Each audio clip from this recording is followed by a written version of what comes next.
안녕하세요. 최호서 목사입니다. 예, 우리 역대상하, 역대기서까지 통독하시느라 수고가 많았습니다. 이제 사무엘서부터 이제 우리 역대기서까지는 이스라엘의 역사서죠. 그 역사서인데 그 안에 보면 이제 뭐 족보들도 나오고 좀 통독하기가 좀 힘들었던 부분도 있을 겁니다. 하지만 우리 역사서를 통하여서 하나님께서 또 여러 가지 깨달음과 은혜를 주신 줄로 믿습니다. 이제 역대기서에 이어서 이제 에스라, 느헤미야, 오늘은 이제 에스더서까지 함께 살펴보도록 할 건데, 이 세 권의 책은 이제 우리 기존의 다른 성경들보다 비교적 분량이 작죠. 그래서 오늘 한꺼번에 우리가 살펴봐도 괜찮을 것 같습니다. 자, 먼저 이제 에스라, 느헤미야에서 이제 기초 지식에 대해서 좀 보도록 할 텐데, 여러분들 현대 우리 에스라, 느헤미야서는 이제 그 각각 분리해서 독자적인 성경으로 이렇게 읽고 있잖아요. 근데 고대 전통을 보면 이 둘은 한 권의 책으로 묶어서 읽혀 왔습니다.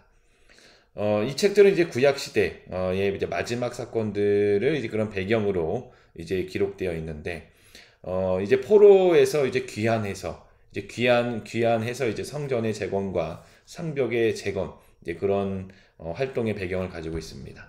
그러면 이제 먼저 에스라와 느헤미야서의 배경적인 우리 그 설명을 좀 함께 보도록 하겠습니다. 여러분들 주전 587년에 이제 예루살렘이 이제 바벨론에게 멸망을 당하죠. 그리고 이제 상당수 주민들이 사로잡혀 감으로써 이제 유다 왕국은 몰락하고 맙니다. 그리고 이제 거의 50년 후인 539년에 이제 페르시아 고 바사의 임금 고레스가 바벨론 제국을 굴복시켜 버리죠. 이때 여러분들 바사 사람들은요, 이제 바벨론과는 다르게 관대한 종교 정책을 추진하였고요. 대왕과 이제 제국의 안녕을 위해서 이제 모든 신들에게, 그러니까 각자 믿고 있는 모든 신들에게 기도하는 것이 자기들 제국의 이익이다라고 해서 굉장히 관대한 그런 정책을 펼쳤습니다. 자, 이리하여서 이제 우리 고레스는요, 예루살렘 성전 예배를 새로 정비하라는 목적을 밝히면서 바벨론에서 이제 사로잡혀 와서 살고 있는 유대인들을 이제 귀향을 허락합니다. 그리고 이제 고레스의 칙령에 따라서 주전 538년 천 유대인 무리가 수룹바벨의 이제 지도 아래 예루살렘으로 돌아와서 온갖 어려움 속에서도 거기서 성전을 다시 짓습니다. 자, 그 뒤로 한 80년이 지나서야 이제 두 번째 유대인 무리가 예루살렘으로 돌아오게 되는데, 자, 이들의 지도자는 당시에 제사장이자 학사인 에스라였던 것이죠. 여러분들 에스라는 아닥사스다 1세의 위택을 받아서 규정에 맞게 제사를 드리는 일을 돌보고 또 백성이 모세의 율법을 따라 살게 하려는 그런 지도 목적을 가지고 있었습니다. 그리고 이제 에스라가 이주한 뒤 13년이 지나서 이제 바사 임금은 자신의 왕궁 고위 관리 가운데 한 사람인 유다인 그 느헤미야가 예루살렘으로 가는 것을 허락하고 그에게 유대 총독의 종권을 부여합니다. 자, 이런 걸 보면 에스라는요, 예배 생활과 올바른 질서를 재건해 나갔고요. 느헤미야는 예루살렘의 외적인 재건, 특히 성벽 재건에 힘을 썼던 것을 우리가 말씀을 통해서 볼 수가 있습니다. 자, 그럼 우리가 조금 더 세부적으로 보면, 자, 에스라는 그랬어요. 에스라서는 아닥사스다 1세가 통치하던 주전 458년에 이제 예루살렘에 도착을 합니다. 에스라서의 이제 기록 목적을 보면은 이스라엘 백성이 포로지에서 귀환하게 된 것은 전적으로 하나님의 주권과 섭리에 따른 은혜의 역사임을 분명히 밝히고 있습니다. 자, 그 다음에 이제 느헤미야서를 보면은요, 자, 에스라서 내용은 페르시아 왕 아닥사스다 왕 제8년 첫째 달로 끝나고, 이제 느헤미야서는 그 후 12년이 지난 아닥사스다 제20년 기슬르월에 이제 시작이 된다고 되어 있죠. 당시 이제 페르시아 왕의 고위 관원으로 수상궁에서 안락하게 살던 유대인 느헤미야는 예루살렘 성이 허물어지고 성문이 불탔다는 소식을 듣습니다. 당시 이제 성벽이 견고하지 못하다는 것은 그 안에 세워진 성전이 안전하지 못하고 백성이 편히 거주하지 못한다는 뜻이잖아요. 이에 이제 느헤미야는 굉장히 안타깝게 여기고 예루살렘 성의 재건을 위한 계획을 이제 진행하게 되는 것이 느헤미야서의 말씀이죠. 그러면 우리 에스라서와 느헤미야서의 구조를 우리 잠시 한번 살펴보도록 하겠습니다. 자, 이제 표를 보면서 함께 좀 살펴보겠습니다. 자, 첫 번째 에스라 1장 1절부터 4절의 말씀은 이제 첫 번째 큰 카테고리인데, 자, 목표의 시작, 하나님의 전을 지으라는 고레스의 조서에 대해서 말씀이 나오고 있고요. 이제 두 번째 큰 단락은 이제 자, 에스라 1장 5절부터 우리 느헤미야 7장 72절까지 좀 깁니다. 그래서 이제 여기 첫 번째 서론을 보면 에스라 1장 5절 6절 백성들이 본토로 귀환을 준비하죠. 그 다음에 에스라 1장 7절부터 6장 22절까지 요 세부 사항을 보면 이스라엘이 이제 포로 귀환을 합니다. 그리고 요 3장 말씀에서 이제 수르바벨을 중심으로 성전 제사의 이제 재시행을 진행하죠. 그리고 이제 4장 1절부터 23절의 말씀을 보면 성전의 이제 재건을 방해하는 세력들이 나타납니다. 그리고 이제 4장 24절부터 6장 22절까지는 여러분들 성전 재건이 완성되는데 이런 방해와 어려움 속에서도 정말 믿음으로 성전의 재건을 완성하는 것을 보여주죠. 자, 요 위까지는 바벨론 포로 1차 귀환입니다. 그래서 주전 538년경이고요. 이후 이제 20년간 이런 공사가 진행이 되죠. 그 다음에 이제 여기를 보시면 에스라 7장 1절부터 10장 44절까지 자, 에스라와 이제 백성들이 본토로 귀환해서 민족 간의 그러니까 통혼이죠. 자폰의 갈등 속에 있는 공동체를 이제 다시 건설하죠. 그래서 7장의 말씀은 에스라가 이제 귀환을 합니다. 자, 2차 귀환이 되죠. 바벨론 포로 2차 귀환인데, 그리고 이제 9장의 말씀에 보면 통혼 문제를 회개를 하고요. 10장 1절부터 15절에 이스라엘 총회를 소집하고 그 10장 16절에 44절까지 통혼 문제를 해결하게 됩니다. 자, 요 부분이 이제 1년간 이제 진행이 되게 되죠. 자, 그 다음에 이제 느헤미야 1장 1절부터 7장 4절까지는 자, 느헤미야가 이제 반대에도 불구하고 성벽 재건하기 위해서 본토로 귀환을 합니다. 그래서 1장 1절부터 2장 10절의 말씀에 보면 예루살렘을 향하여 이제 오게 되죠. 그리고 2장 11절부터 3장 32절까지는 느헤미야의 정찰과 조직도, 그리고 예루살렘 성벽 건축을 이제 우리에게 말씀을 전해주고 있습니다.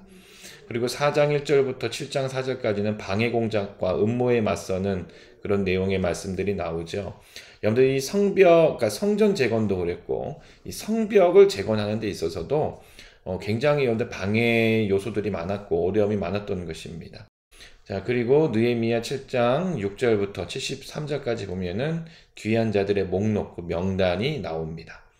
자, 그리고 세 번째 큰 카테고리를 보시면 이제 느헤미야 8장 1절부터 마지막 13장 31절까지인데 공동체가 이제 하나님의 전의 완성을 토라라, 율법을 따라 축하하는 그런 말씀이 나옵니다.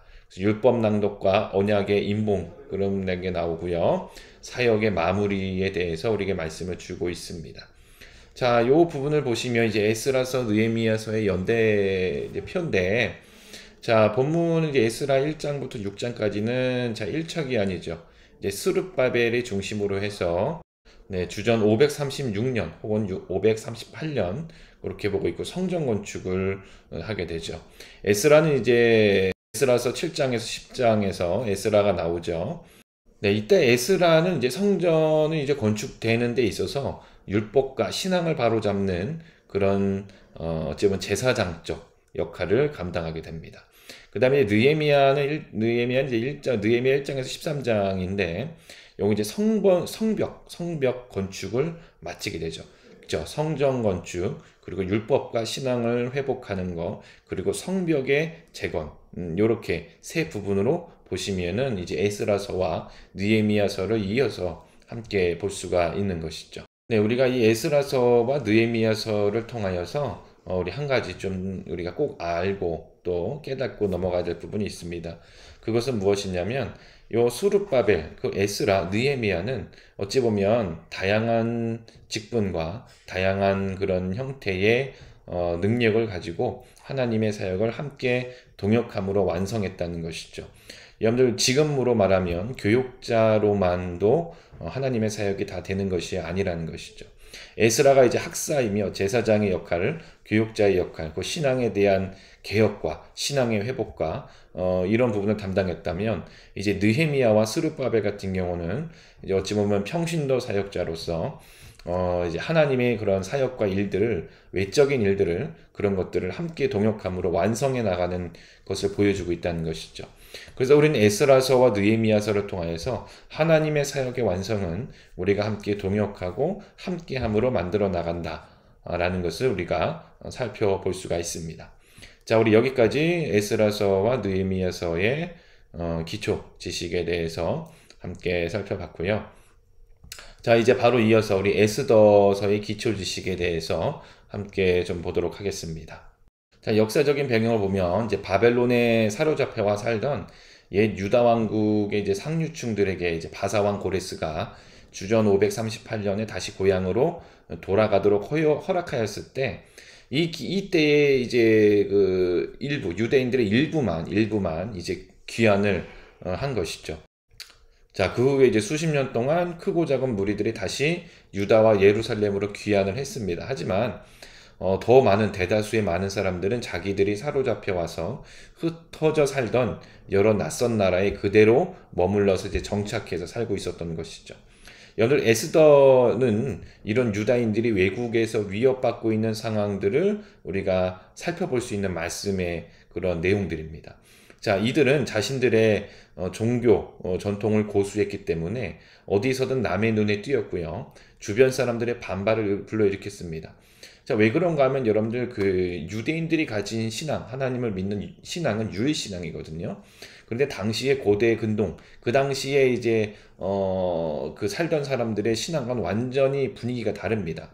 그러니까 주위에 많은 신들이 다신론, 그래서 세상에 있는 정말 수많은 그런 신들을 믿고 따르고 그것을 인정하는 반면, 그 이제 유대인들은 유일신, 하나님만이 신이라는 것이죠. 그러니까 이게 마찰을 일으키는 것입니다. 지금 어찌 보면 우리 기독교가 유일하신 하나님을 믿고 우리가 다른 종교의 구원을 허용하지 않기 때문에 마찰이 일어나는 그런 것으로 보시면 될 것 같죠. 근데 이 당시에는 그 마찰이 훨씬 더 심했던 것이죠. 처음에는 그저 이제 감정적으로 유대인들을 거부하던 사람들이 나중에는 이들을 아예 뿌리채 뽑으려고 이제 혹독하게 박해하는 일도 이제 생기게 되는 것입니다. 에스더서는 그런 배경적인 맥락에서 보시면 될 것 같아요. 그래서 이 에스더서의 기록 목적을 보면은, 자, 나라를 잃고 근동 지역 도처에 이제 흩어져 살고 있는 유대인 디아스포라 공동체에 하나님의 보호와 구원을 알리기 위해 기록됐다고 보시면 될 것 같아요. 또한 이제 여기서 나오는 불임절의 역사와 유래의 그 의미를 후대에 전달하고, 또 이제 택하신 백성을 반드시 구원하시는 하나님의 신실하심을 전하기 위해서 이제 이 말씀이 기록되었다라고 보시면 될 것 같습니다.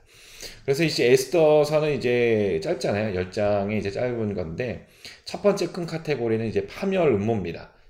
유대인들에게 심각한 음모가 주어지는 거죠.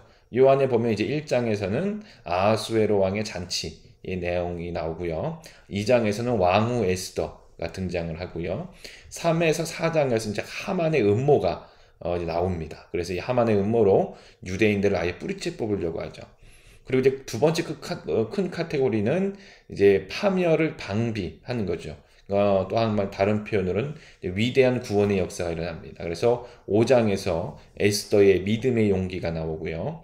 6장에서 10장까지는 유대인들의 구원에 대한 내용이 말씀이 나오고 있습니다. 이렇게 에스더서를 통하여서 정말 그 나라를 잃고 자기들의 근간을 잃었던 그런 힘들게 살아왔던 유대인 디아스포라 공동체들이 정말 하나님께서는 그들을 지켜보고 계시고 구원의 역사로 인도해 주시는 주님의 손길을 바라볼 수 있는 그 말씀이 바로 에스더서입니다. 이번에 여러분들 우리 에스라, 느헤미야, 에스더서 통독을 통해서 이게 짝짝짝 그 3단계가 이어지잖아요. 이런 배경적인 설명 안에서 잘 통독하시고 하나님이 주시는 그 은혜와 깨달음으로 정말 말씀의 즐거움을 누리시는 우리 성도 되시기를 주의 이름으로 축복드립니다.